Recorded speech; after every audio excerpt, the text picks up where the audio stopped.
Et face à la menace russe, justement, Alexis, l'Europe continue d'accélérer sur son réarmement. Oui, depuis le rapprochement entre Donald Trump et la Russie, les Européens se mettent en ordre de marche pour se remilitariser.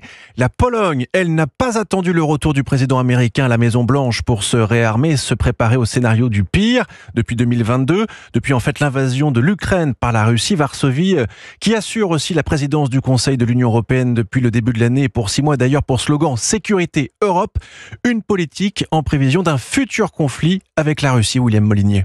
Voici les confidences d'un ministre polonais rapporté par un député français. La Pologne s'attend à entrer en guerre contre la Russie dans les 5 prochaines années. Analyse corroborée par le renseignement militaire de l'OTAN qui juge probable un scénario selon lequel la Russie aurait besoin de 5 années pour se régénérer après un cessez-le-feu en Ukraine et avant de pouvoir lancer une éventuelle campagne militaire par le nord, à savoir les pays baltes.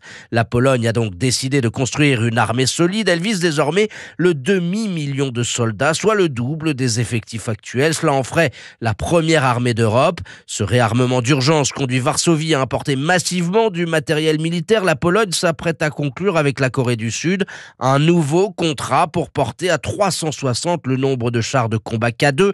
Elle attend aussi la livraison d'un peu moins de 400 chars Abrams américains, matériel certes extra-européen, mais disponible sur étagère en nombre et dans un délai que les constructeurs promettent comme étant raisonnable. William Molinier.